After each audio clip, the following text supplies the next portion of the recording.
নিরামিষ দিনের জন্য বাঁধাকপির এর চেয়ে ভালো রেসিপি হয়তো হয় না।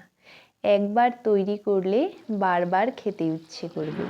খুব সহজেই তৈরি হয়ে যায় এবং কম সময়েই। তো চলুন এই বাঁধাকপির রেসিপিটি কিভাবে তৈরি করি দেখা যাক।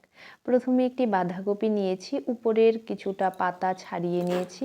এবার বাঁধাকপিটাকে প্রথমে দুফালা করে নেব, তারপর তার মাঝখান থেকে আরও দুভাগ করে নেব, তারপর তার মাঝখান থেকে আরও দুভাগ, মানে অর্ধেক বাঁধাকপি দিয়ে 4 টুকরো করে নেব।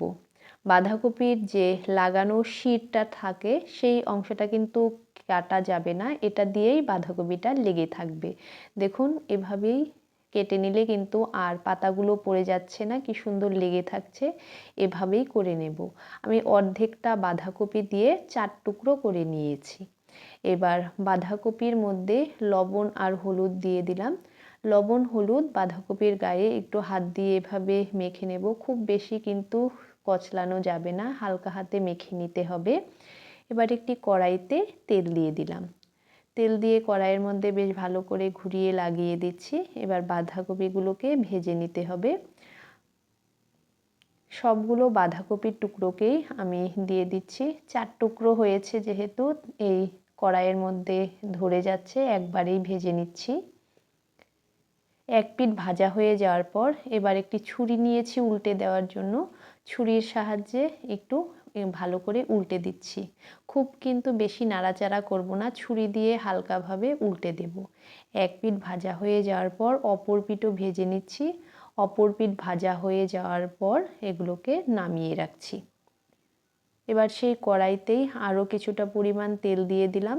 ফোড়নে দিচ্ছি গোটা গরম মশলা, এলাচ, দারচিনি, লবঙ্গ, একটি শুকনো লঙ্কা, একটি তেজপাতা আর হাফ চামচ পরিমাণ গোটা জিরে। এবার ফোড়নটাকে একটু ভেজে নেব। ফোড়ন ভাজা হয়ে যাওয়ার পর দুটি টমেটো এমন টুকরো টুকরো করে কেটে নিয়েছি, টমেটো দিয়ে দিলাম। সামান্য একটু লবণ দিয়ে টমেটোটাকে ভেজে নিতে হবে। টমেটোটাকে ভেজে একটু নরম করে নিচ্ছি। টমেটো ভাজা হয়ে যাওয়ার পর মশলা দিয়ে দিচ্ছি। হাফ চামচ পরিমাণ হলুদ গুঁড়ো, হাফ চামচ জিরের গুঁড়ো, হাফ চামচ লঙ্কার গুঁড়ো, 1 চামচ ধনে গুঁড়ো আর স্বাদ অনুসারে লবণ। এবার মশলাটাকে দিয়ে দিলাম আর দিয়ে দিচ্ছি 3টি কাঁচা পাকা চিড়ে নেওয়া লঙ্কা। সামান্য একটু জল দিয়ে দিচ্ছি, নইলে মশলাটা আবার পুড়ে যেতে পারে। জল দিয়ে এবার মশলাটাকে বেশ ভালো করে কষিয়ে নিতে হবে।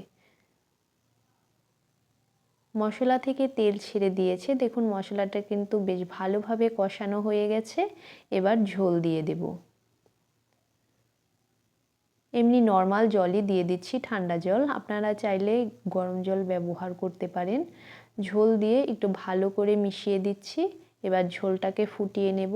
ঝোল ফুটে উঠেছে, এবার ভেজে রাখা কপিগুলো দিয়ে দেব। কপিগুলো দিয়ে নেওয়ার পর এবার এটাকে একটু একটু মিশিয়ে দিচ্ছি। মিশিয়ে এবার একটি ঢাকনার সাহায্যে ঢাকা দিয়ে দেব। ঢাকা দিয়ে এটাকে ভালো করে ফুটিয়ে নেব। 10 মিনিট পর ঢাকাটাকে খুলে দিলাম। দেখুন বেশ সুন্দরভাবে কিন্তু কপিটা সেদ্ধ হয়ে গেছে।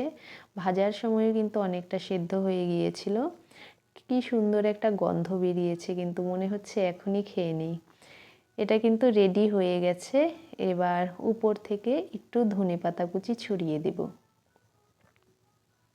এর মধ্যে গরম মশলা, ঘি ব্যবহার করতে পারেন। আমি শুধু ধনেপাতা কুচি ছড়িয়ে দিয়ে এবার নামিয়ে নিলাম। এবার গরম গরম ভাতের সঙ্গে নামিয়ে খেয়ে দেখবেন, খুবই ভালো লাগবে। একবার এভাবে তৈরি করে খেয়ে দেখুন। নিরামিষ দিনে কিন্তু রোজই তৈরি করতে ইচ্ছে করবে। খুবই ভালো হয় খেতে। বাঁধাকপির যে এত সুন্দর একটি রেসিপি তৈরি হতে পারে, এটি তৈরি না করলে বুঝবেনই না।